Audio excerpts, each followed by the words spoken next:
today's video po ay mag-unboxing po tayo ng nabili po naming keyboard, ang piano keyboard. So, ang napili po namin ay ang Casio CTK3400 SK keyboard. So, for beginner only. Okay, since beginner pa lang kami, okay, ito yung pinili po namin. Pang matagalan na. Kasi po, ang Casio po ay isa sa top 3 na recommended na piano keyboard. Ang top 1 po ay Roland, and top 2 ay Yamaha, and top 3 ay Casio. So, kaya Casio po at mas affordable. Okay, start na po tayo.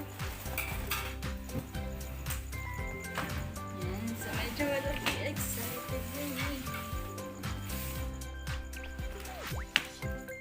Dahan mo.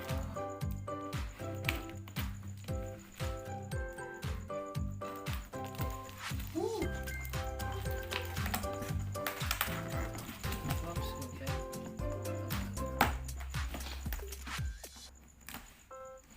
Ang galing niya po magbantay. Tawa ko.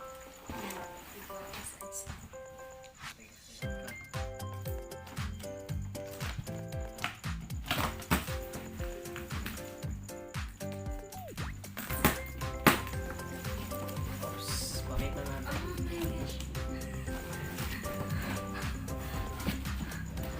Oh my gosh. Oh my gosh. Guys, unexpected. Tulong. Okay, oh my gosh guys. Actually guys, hindi ko expected na meron na palang kasamang ganito. Ito yung stand for the songbooks. Ito naman yung cover. May cover So, siya. may cover po ang aming. Okay, ito pa yung kasama cover. Then,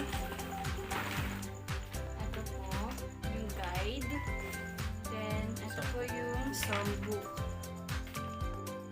Okay, mga guide, training songbooks. Yun po yung kasama dito sa amin. Ito po, songbooks, mga guide, manual, tsaka iba pa. Ito naman yung adapter. Okay, so kasama po dito yung adapter. Kala ko yung adapter na ano. Ito yung adapter, kasama to. Ngayon, dito natin yung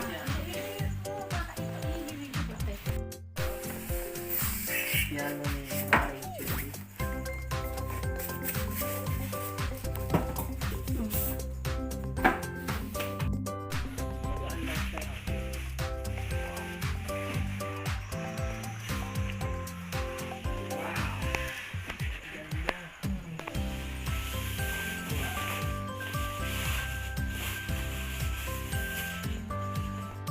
So, ito na guys, ang aming Casio.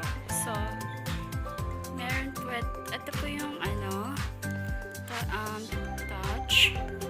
Metronome na rin po siya. So, meron na rin siya ngayon. Iba't ibang one-touch preset or mga rhythm. So, we have 126 rhythms. And 200 tones. Okay, so pwede na rin po mag-record. Yan. And also, we have 61 keys. Okay, so ngayon, na-assemble na natin.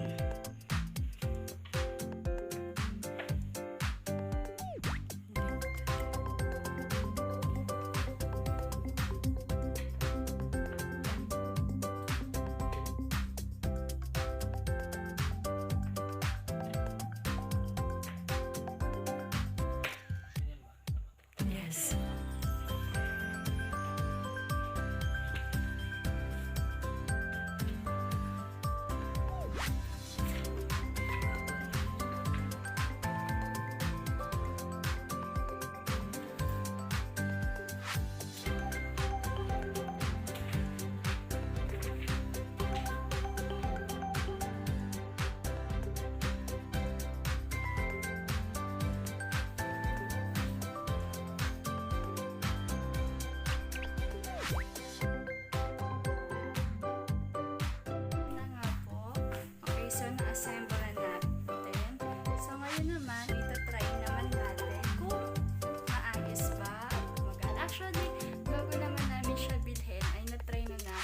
syempre, excited kami na magamit. So, try lang. Okay, so ngayon try ko na kung gumagana siya.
Namin instead of playing Mobile Legend and others. Okay, so guys,